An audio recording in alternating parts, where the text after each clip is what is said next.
sexy, you look it with CoverGirl. CoverGirl Clean Makeup.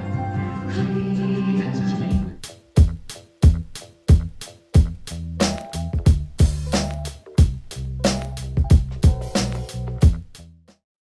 Okay, so hello, my name is Cars, and I am redoing the filming for maybe like the fifth time, but I didn't want to become inconsistent because I've changed settings from being on campus to now living at home. So I want to be able to provide a better look or whatever.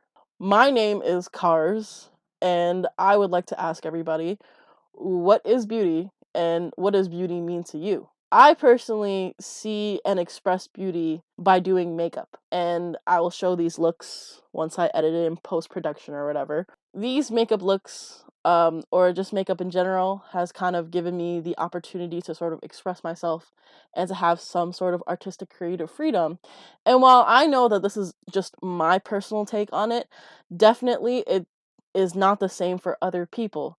And sometimes makeup, and not even sometimes, a lot of times, makeup is kind of considered a way to hide your true self and to present a facade to other people. According to the Oxford Dictionary, the definition of beauty is a combination of qualities such as shape, color, and form that presents as pleasing and aesthetic, especially for sight. According to Statista.com, the estimated worth of the cosmetic industry is roughly around 49 billion, and the skincare industry is around 28 billion shy at 21.09 billion dollars. You see this from advertisements like, Neutrogena or like, Lancome or Mac and stuff like that. And you see all these advertisements everywhere showing how women or anyone from in between the spectrum, since a lot of these ads are more about inclusivity, they'll show you ways to become more beautiful, or they'll try to convince you to buy these products to make yourself look more beautiful, more appealing, more radiant. As I said though, while the main marketing tactic that they are using right now is with inclusivity and diversity, it has not really always been the case. In around like the early and mid 1900s, cosmetic and skincare ads looked something kind of like this. Uh, and this was kind of to show that women were considered objects of gratification for their husbands. And these companies use the insecurities of women during a time when family and, I guess, like engagement and marriage were very essential to everyday life. Another way that these advertisements also played into the insecurities of women is by questioning the womanliness of this person.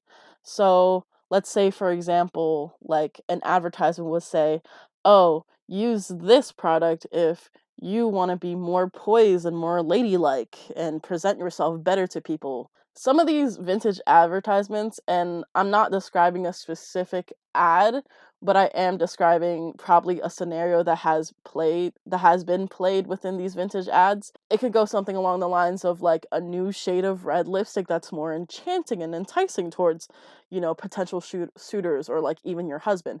Or something along the lines of like a razor company trying to advertise that, like, you don't want to be the embarrassment of the crowd. That's why you should shave with Gillette, which is also a company that did emphasize on these or capitalize on these insecurities. Although the sentiment of these advertisements are to make yourself more appealing towards men or to like appear more ladylike, all of this has culminated into our current society where we are very reverse aged, appearance and hygiene obsessed.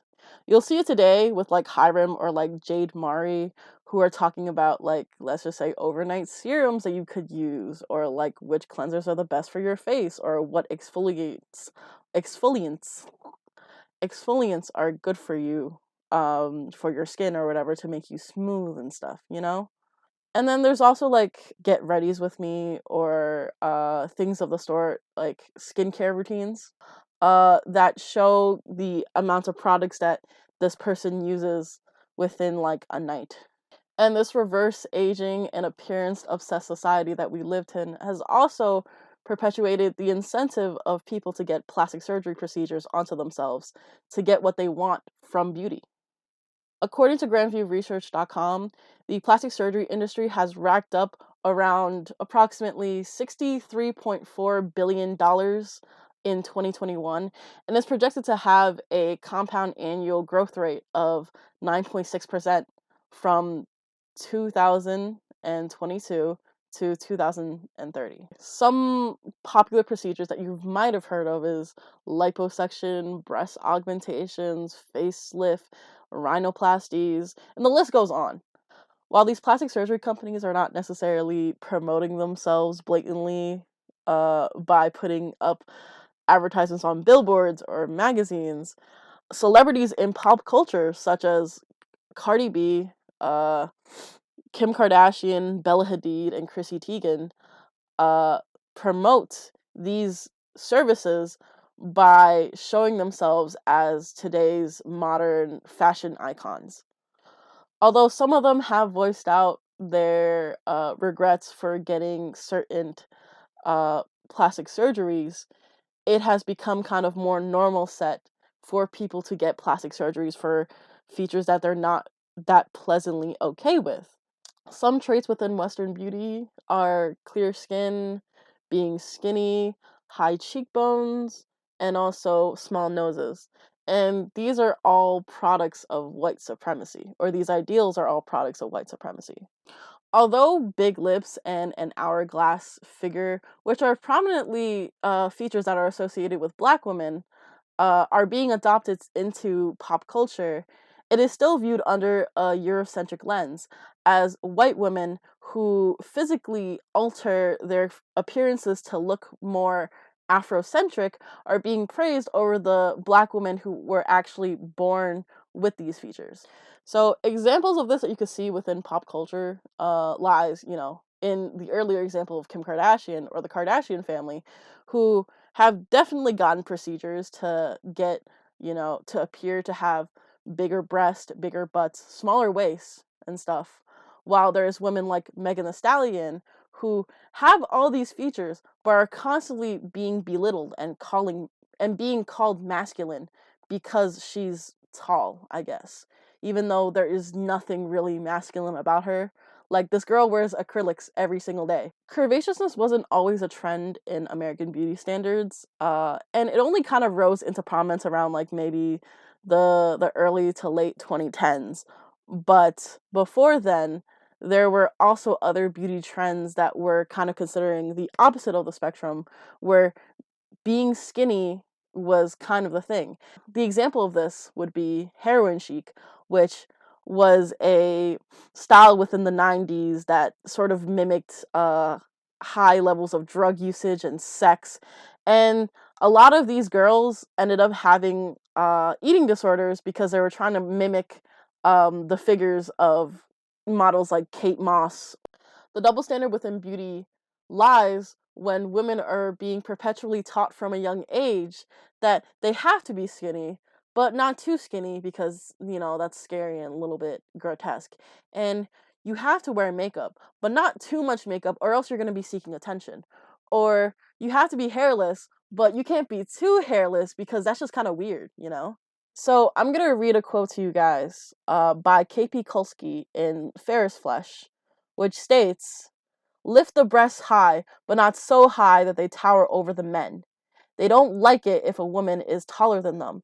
So shrink, be young, never ever grow old. Don't live, don't breed without permission, but always give pleasure." But these beauty standards become more detrimental, especially for women of color who have been told all their lives that they should be exhibiting forms of whiteness to appeal to the general audience, even if they are still simultaneously battling with the other double standards within culture.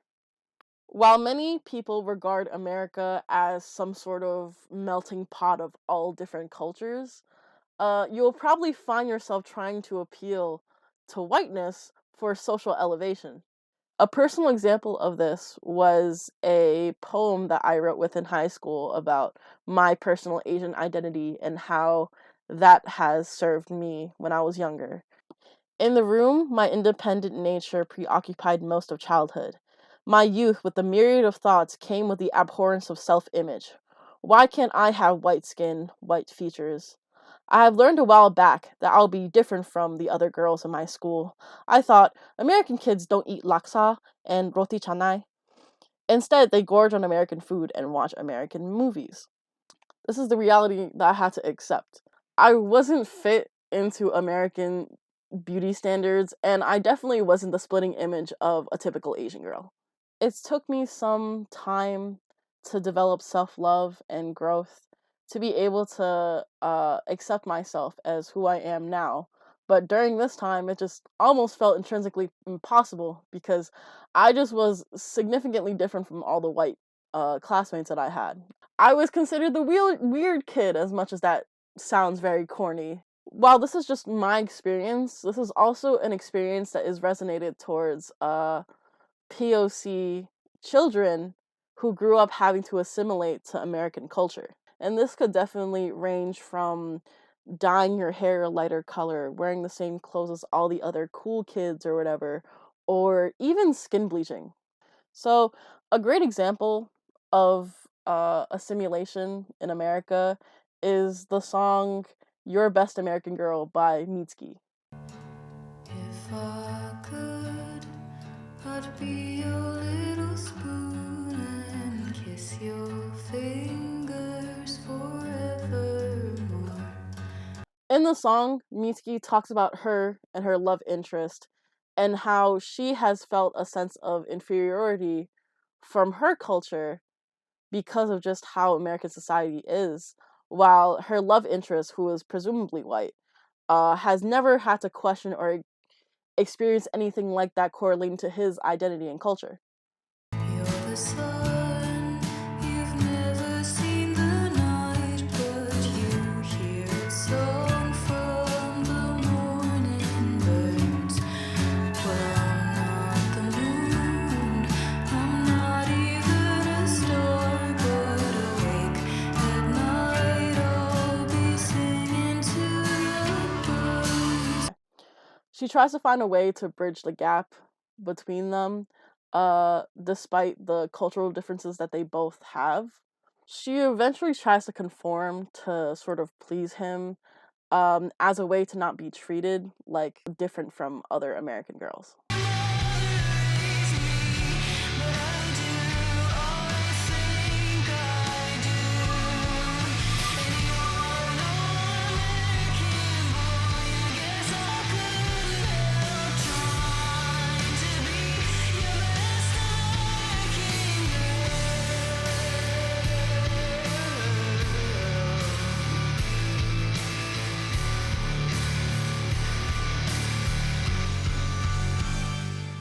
Having the experience of being a person of color in America and not feeling like you could fit within the surrounding that you are growing up in is kind of like a homogenous yet unique experience. We all might not experience the same exact things, but definitely feeling outcasted and needing to assimilate are similar in their own ways. We shouldn't ignore these problems within beauty standards, even if they have been normalized and ingrained in us. It shouldn't be commonplace for girls to feel as though they need to uphold this unrealistic standard of beauty, and it definitely should not be the case for men as well. Because of the societal notion of men needing to be these buff, masculine, urgh, we don't give them the leeway to express their body dysmorphia. This is very much a big problem because the male suicide rate in America is extremely high, and even around the world as well. And this is due to the fact that men are just not really given the ability to express themselves, and to show that they personally have weaknesses because they always have to be upheld into a standard of, you're this masculine man, you can't have feelings or nothing like that, or you're just a sissy boy. In media currently, you could see that a lot of these beauty industries or whatever are trying to market themselves as very inclusive and diverse and for everybody.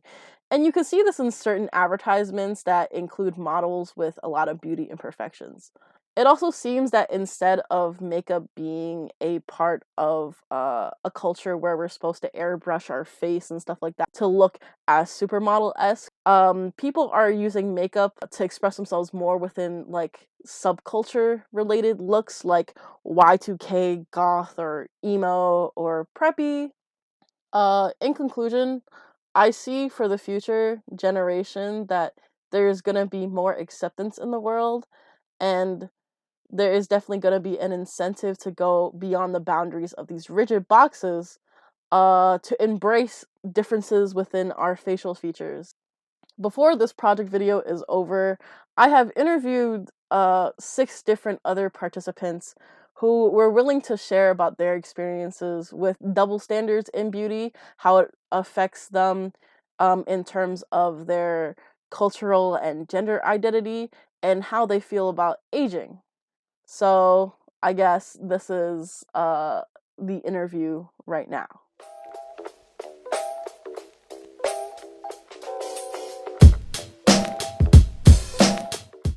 What is your experience with double standards, and how does it relate to your identity?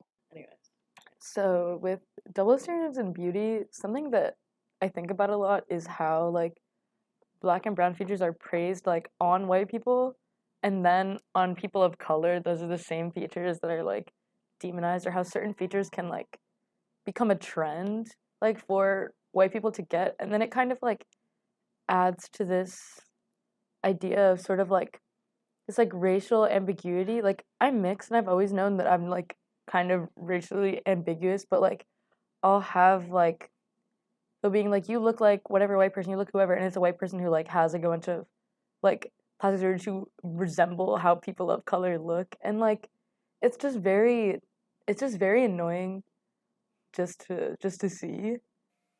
I feel like I've seen like double standards in beauty like when I was in high school. Cause like I used to be like very overweight and like I guess that made me ugly to most people because nobody talked to me. Nobody was my friend, even though they all knew me. Like high school, middle school, they knew me. They just never talked to me. Then like after quarantine, I like lost a lot of weight, and then all of a sudden, everyone was like my friend, which is like very jarring to see like the difference in how I was treated by my peers. So we're gonna do a little backstory. Like in middle school, I was seen as like ugliest girl in school. Like nobody ever wanted me. Like I was like the girl. I was like the girl people went to when they're like asking someone out on like a date as like a joke. And so I was just like, okay. And so I was like, okay, I guess I'm just ugly. I'm ugly. But then as I grew up and I got to like, I want to say like junior year, that's when I was like, just walk outside and people would be like, well, you're so pretty. You're so this, you're so that. And I'm like, what are you talking? Like, what do you mean by that? And it's like, there's other times where it's like, oh, like, your skin is too dark. Oh, you have beautiful skin. Or you're too tall. Or like, you're just the right height. You could be a model. It's like, I don't really know what it is like about me, and like it makes me think like a lot of times I fake confidence. I'm like, no, yeah, I am that bitch, I'm a nice bitch. But then like the minute someone just like says something, like even like the smallest thing, like, oh, I don't like your outfit, or I don't like your shoes, oh, okay, like, or like they look at me and like they give me like a weird look, I'm just like, okay. Like it just like makes me like self-doubt. Like there's a lot of fake confidence going on in my mind.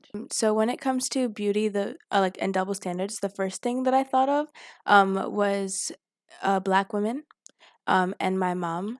It's funny because I was just talking to her like before this on the phone because I just cut my hair and I didn't tell her. I cut my hair like 2 weeks ago and I didn't tell her till today, and we were just talking about that. But that was the first thing that I thought of because when I think about black women versus black men and how they um regard their hair, there's definitely a double standard there. You know, I grew up with my mom relaxing my hair since I was 9 years old, and my brother has never had a relaxer in his life.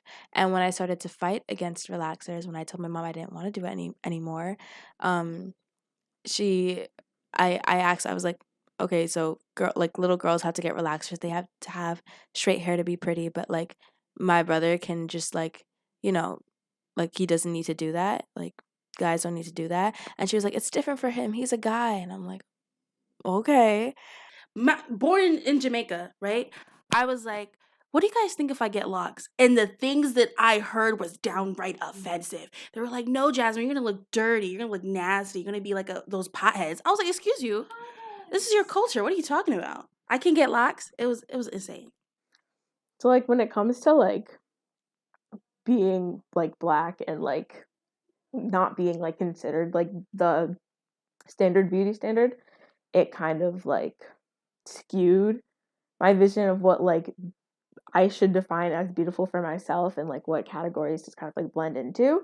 So I wasn't really sure like who to appeal to like appeal to like the like black side of my family and like their beauty standards, or the white side of my family and deal with their beauty standards. And it kind of just left me in this place like where I wasn't sure and was like in like a middle ground. And so I kind of like rejected femininity, masculinity, and like all of that. In spaces where it was really kind of like focused on that.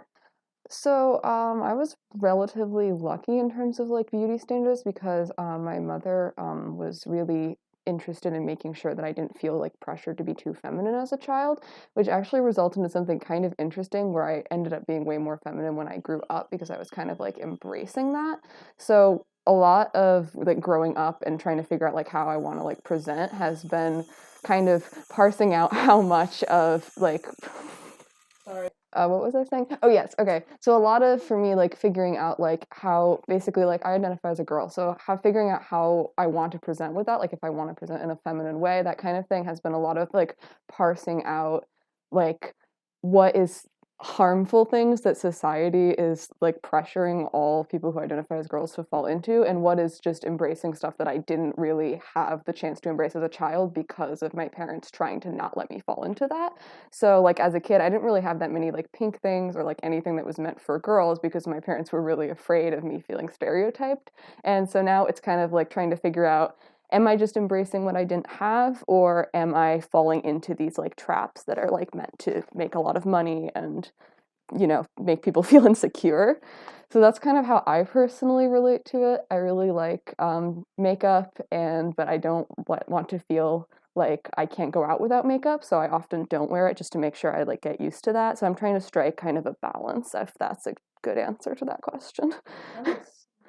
No matter how hard I try, like people's words are always gonna affect me. No matter like you can just say like, oh, they don't affect me, like, but deep down, like I know they do. And so it's like it just gets difficult some days where I'm just like I feel like I have to keep up like a little like persona, like, oh, I have to dress like this, I have to look like this, I have to do this. Because if I don't do this, I'm gonna like go back into like my 12-year-old self. And I'm like, I can't go back to that state of mind because that's really like it's not good for me, my mental health. So I'm like constantly like trying to keep up and like be the person that other people perceive me as, like in the positive way, so I don't ever like get back into that negative mindset or like have people ever think of me in that negative mindset. When your mind is at its most malleable and people are just like, you're ugly, you're not this, you're not like a good, like, you just look so bad. And then you're just like, okay, I guess I look bad. I'm just ugly. I guess I gotta live with it.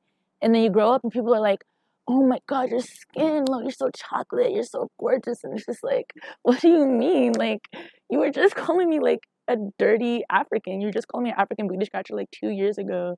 And now you're back to calling me like pretty girl. Like, don't do that. And when it comes to like beauty standards and my identity, I feel like I never know where I fit within that as a non-binary person, because I feel like the beauty standards that are applied to like Latina women and like Latino men are like so vastly different, and I feel like I'm like exploring my gender and exploring like what I'm gonna do and how I feel comfortable presenting, but I feel like I don't really know what to have, like what my basis of that kind of is, just because I feel like when people talk about trans identity and non-binary identity, it's always like from the lens of white people, and it doesn't take in like all this like cultural like context of certain styles or certain ways people do their hair, like and it just like does not account for that experience.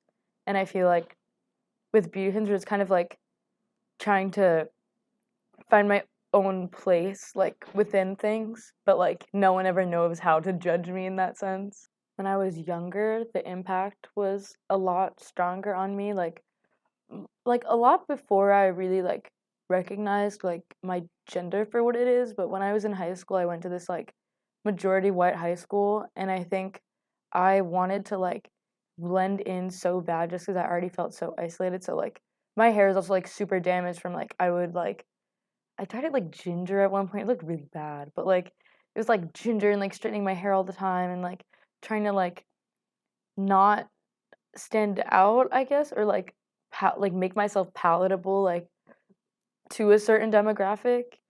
And then I think once like I got like later into high school, I was like, there's no point in me doing this when like these people, one, I don't want people whose acceptance of me is conditional to be in my life.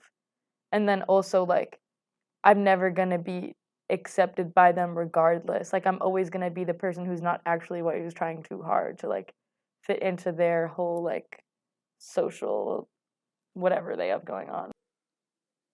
It kind of like left me in like a constant battle between like what I wanted and what I did want and what I didn't want, and how that kind of appealed to like beauty standards and like all of that. And like as of right now, like I know what I know like the definitions of beauty kind of like have changed, and it's like all accepting. And so it kind of was like different from when I was like younger thinking about like beauty standards and stuff like that. It was kind of like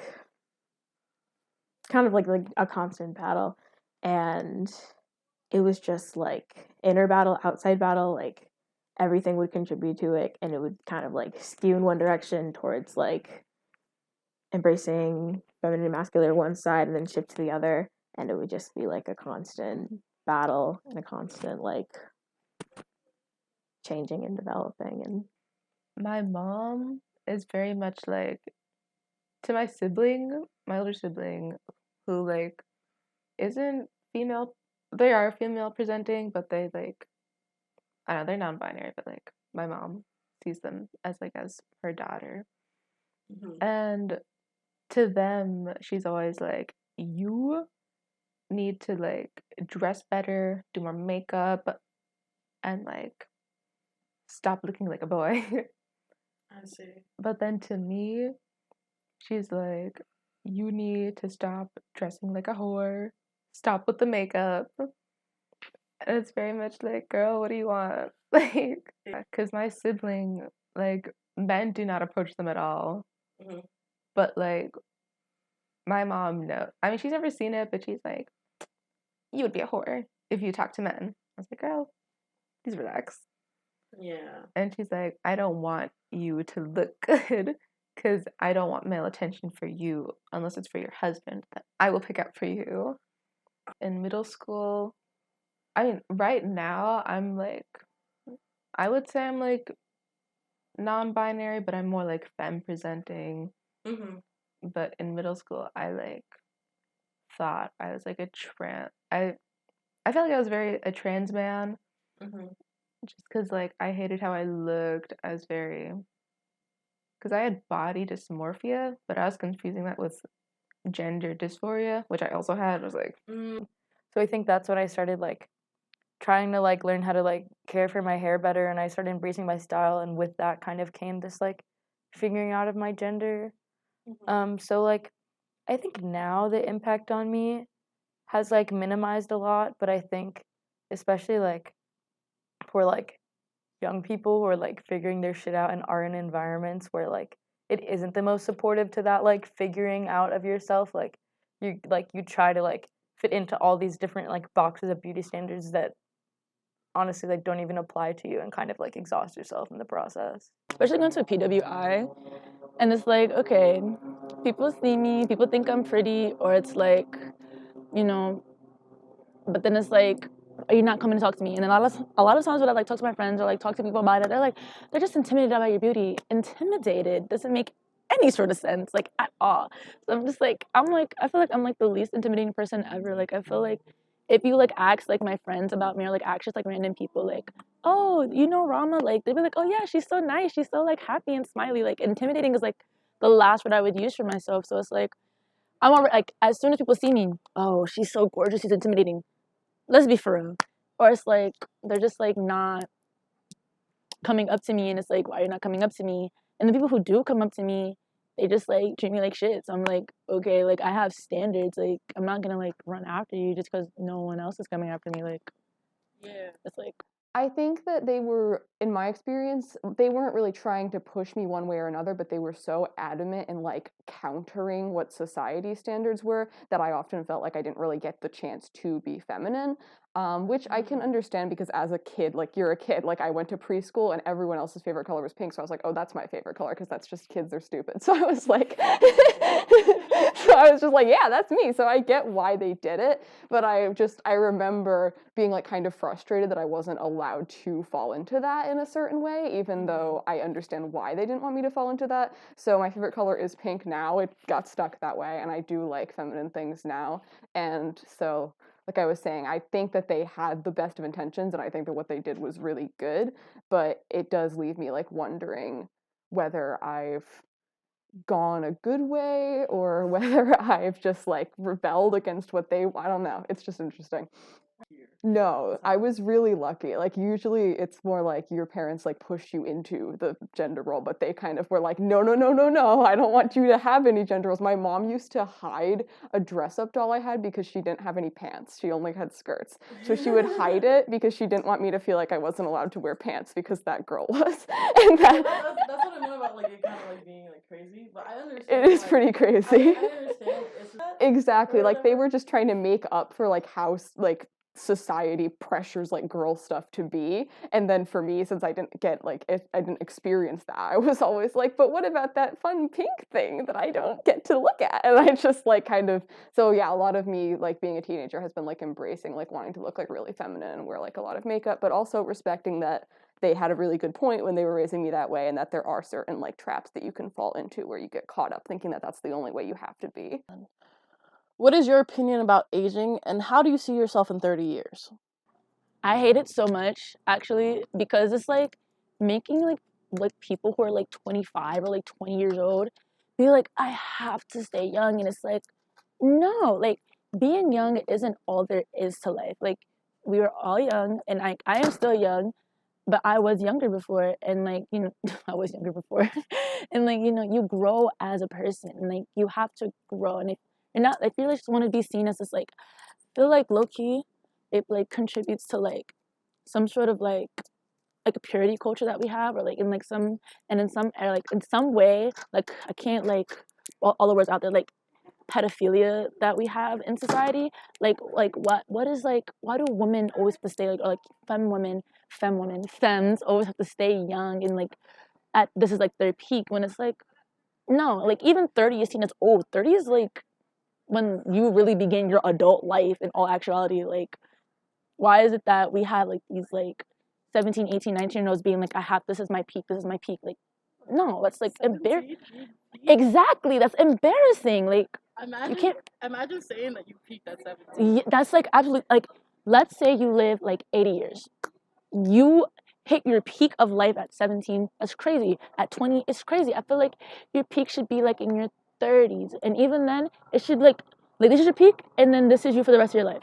You know what I mean? It's like I hate it so much. The Asian market like makes me really mad, and it's like I hate that my mom has to go through it too. Like she's like constantly trying to look younger, and I'm like, girl, like you like you still look good even if you look older. Like you are older, so just like embrace it. I feel like we should embrace it more than like try to like hide it and shame it.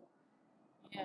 Like, do you think like you see a lot of this? Like, I would say I see less of the idea of being so obsessed with reverse aging Mm-hmm. now for this generation, but do you definitely see it like with all like the adults in your life and stuff? Yeah, definitely with like my mom's generation, like the 70s and stuff. Like people who were born in the 70s, like definitely see it with them.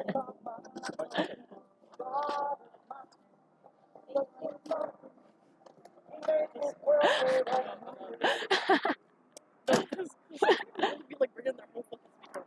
And it's like, go you, but like, no, don't go you. Okay, we're gonna wrap up like pretty quickly. Okay. But yeah, how do you see yourself in 30 years? How do I see myself in 30 years? Okay. So 18 plus 30, 48. I think the skincare market, like, I feel like over time they've kind of gotten like younger and younger with who they're advertising to. Like, I feel like there's emphasis now that's even like once you're in your like once you're in your like your 20s, you already have to be making sure you preserve your skin so it doesn't like so you're not old and disgusting by the time you're 30. And it's like like before people have even started aging, they're already like trying to get in early on a lot of things. So I think like while skincare is important and like protecting your skin is important or whatever, I think like just like it's just like finding new insecurities to harp on from like and they're like trying to like spread their demographic so they make more money. So they're just like making people like stressed about aging when they're like 19. And it's like be so serious. Like it's just like very and I feel like towards like young people with like self esteem issues and things like that, like I feel like aging like I've seen with some of my friends like where like particularly like one of my friends like she's been like I don't know like how I'm ever gonna like think about like being old. Like I think like my appearance is something that I value myself on like so deeply. And I feel like just because like I've been like mistreated by other people in my life and like society, like I feel like my appearance and being confident in my appearance like is something that's so important to me. So I don't know what I'm gonna do when I don't have that. And just like seeing like the amount of like stress that's put on her, like she's been saying shit like that since we were like 15. And it's like you don't need to worry, but like when you like I feel like aging is like so demonized. And I feel like for like mentally ill people too who can't really like have trouble like envisioning like a future to like begin with, kind of adding that extra layer of like think about this, if you get older you'll be ugly, so buy my products. And it's like what the fuck, like be like so that's my thoughts. It's like it makes me sad because like it's so expensive too. And my friends are like, I gotta get this cream so I don't get wrinkles. And I was like, girl, you're literally 18. Why are you worrying about this? Yeah. And because like I feel like it's just pushed on to like girls and especially aging women, but now like also like even like college kids who are like just out of high school, they're like worrying about how they look and they're like, I gotta stay fresh and youthful. Like you literally are. Yeah. And it's like it's so expensive. Like you don't need like I get moisturizing, but it's like you don't need to buy $60 cream just for your wrinkles that you do not even have. I know it's just like where's sunscreen when you go into the sun and it's like I don't think you need like a billion different moisturizers, all these serums. Mm-hmm. Like I don't want to say it's a scam because I don't know anything about skincare, but it's like come on now. Yeah, you could say it's a scam. It's a scam. Yeah. Like, it's a scam. You don't need $60 cream. Yeah. I feel like aging shouldn't be a bad thing because it's like, why do you want to look like a little girl when you're a 50-year-old woman? Yeah. You should want to embrace your age because it's Yeah. like it shows your wiseness and maturity.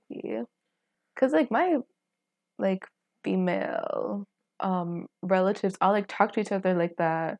Like, when I was younger, they used to be like, you ever think about trying like skin lightening cream? And I was like, no. And they were like, you should. Yeah. It's like, girl, get out of here. I was always excited to like get old and to age.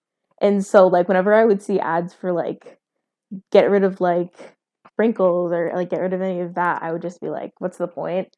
I like think it kind of like it's targeted to get at people's like insecurities. And so they like deem as like getting older as something like scary and something like unsure. And so it kind of just makes it the whole like experience a lot more dark than it actually is, and it's just like natural. It's gonna happen, and so like I just think it kind of is like damaging for people. It's like something that just naturally happens that like we're deemed as like instantly bad is something that like should be more celebrated and should be more like accepting. I'm excited to age. I don't know. I'm not like nervous or anything about like wrinkles or anything like that. I take care of my skin now and I will in the future, and I think it's yeah. So, it's hard. I'm pretty young, so it's hard for me to know how I'm gonna feel when I'm a little older. But at the moment, like, I kind of feel like it's a bit sad how everyone is really afraid of looking older because I feel like we should be happy that we got to grow old. So I don't know. Like my mother, her family never lived very long. So when she turned 50, she was really, really excited to turn 50. And I think that that was like kind of beautiful because like instead of being like, oh my God, I'm so old and boring now, she was just really happy that she, is living a long life. And so I understand why people want to fit the beauty standard because beauty standards are really powerful and they have a lot of really strong effect on people. So I don't blame the individual at all, but I definitely think it's a shame that we have a society where being old isn't like looked on as something valuable in itself because like you've had like so many years on this earth and that's wonderful. So I don't know. I think it's kind of sad, but I don't think it's on the customers basically. I don't know. That's also a little weird because I feel like it's kind of both really creepy and also kind of misogynist that we have this standard for especially women that like they should look really young because sometimes the standard goes so far that it's like you should look like a teenager and that's kind of like why do you want that, like what you were just saying about like reaching a certain point of maturity. Like I think that should, if we're going to have a beauty standard, that should be a beauty standard because you should want to be with an adult person who has had like experience on the earth, and we shouldn't have the beauty standard be that you look like a child because that shouldn't be sexually attractive to adults. So I don't know if I have a lot of knowledge or perspective on this in particular, but I am like aware of the fact that like everything that you see online in the media is targeted toward like it's always promoting like clear skin and younger looking features. You all pretty much only ever see like younger people in commercials and in media that is promoting like um anything clothes, like anything that's being promoted online that you want to buy, it's probably being promoted by someone who looks pretty young. Um, and that's pretty sad, I think, because I think with age comes wisdom. And specifically when it comes to like physicality, I think wrinkles are so beautiful, laugh lines and smile lines, and the media tends to like they have filters on every social media app to, what is it on TikTok? They call it the beauty filter. Yeah, the beauty filter, and it basically just like gets rid of like your blemishes and your lines and everything that like denotes like your age. And it's just like why? And it looks pretty stupid too. I don't know. It just looks stupid to me because it's you don't look real. I think I'm not like too worried about aging just because I feel like I don't know, like I think I'm just on this like path within myself to just like accept like wherever I'm at different stages of my life. Like it's like obviously like I'm not like 100% there, but I think like with like combined with like my like eating disorder recovery too, I feel like I've just had this level of just like acceptance that is like this like I know that society is valuing me off my appearance, so in some regard I'm always going to do that, but I like try not to be super hard on myself about all those factors just because I've seen like a lot of the women in my family like that's kind of like destroyed their whole self-esteem, and I'm like I don't know exactly how I'm gonna feel about it when the time comes, but I know it's like I can't let it do that to myself. Like I'm not gonna let that happen. And I feel like with my gender too, I'm not really sure what presentation for me is gonna look like at all when I'm older. Like I feel like it's all like evolving. So I'm not like entirely sure how like I'm even gonna like want to look when I'm like 30 years older than I am now. But I think if I'm at a certain point and I'm like tired of the like old lady titties, I'm just getting top surgery. That'll be my like I already planned on it, but like I'm like, you know what? if it bothers me like that much, then I'm gonna be like, fuck it, we ball. I see myself living well. Maybe like have 2 kids. Maybe if I want kids. I don't know. Not too sure yet. Maybe a teacher, and after like I finished like my 20 years at like a journalism, like a publication, and then I was like, I want to give back to the community, teaching other Black kids, Black girls, Black boys, Black non-binary people. I see you. I lie. Like how to discover themselves, how to navigate the world as a Black person, and how to navigate journalism as a Black person. And I feel like I feel like that's where I see myself in 30 years, living life.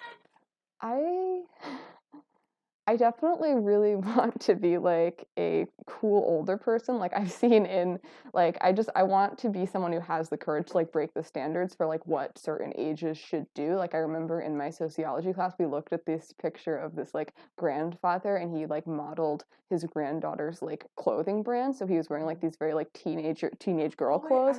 Yeah. Yeah, and he was just really cute and really great. And so I hope to be like an older person who has the courage to just like do stuff that I think is fun or like nice, regardless of what society says to do. And that's going to be really hard, but I really want to do that. But yeah, I mean, on a general level, the most important thing is that I'm working something that I enjoy. I really don't want to end up in a situation where like most of my life is really stressful and then I have like a weekend because I think that's just really bad for people, and I think that we should try to enjoy our life at all stages as best we can, rather than kind of like accepting that after a certain point you don't really get to have fun anymore, which I feel like is this weird narrative. Like once you hit 30, you have to settle down and get to it, and it's like I don't know. Like I think we should all be able to enjoy ourselves and have that be like normal and not like a sign of immaturity. I mean, I expect some gray hairs, wrinkles. I don't know. Like, I feel like I'll look like me, but older. But I don't think it would. I mean, I think I'd get like a little insecure because it's like you're old now. But I don't think it'd get to the point where like I would buy all these like creams and serums and whatever because it's like that's expensive. So I feel like I would just like live with how I look because like I don't know. I don't think I'll look busted when I'm old. I won't really be that old in like 30 years. Like, I'm bad at math, but that's like 40, 50, kind of. You're 18, right? I'm 19. 19. Yeah. 50 is just about. Yeah, it's about 50. 50s, yeah. Yeah. I mean, like, that's like old. It's like half of your life, like, quote unquote, but like anything could happen in 30 years and you like don't know what you're going to look like tomorrow. So how do you know what you're going to look like in like 30 years? And I just think when I'm 50, I'm going to be like nihilistic and like old and like I'll have like scraggly little like curly hair and people will think I'm a witch. Like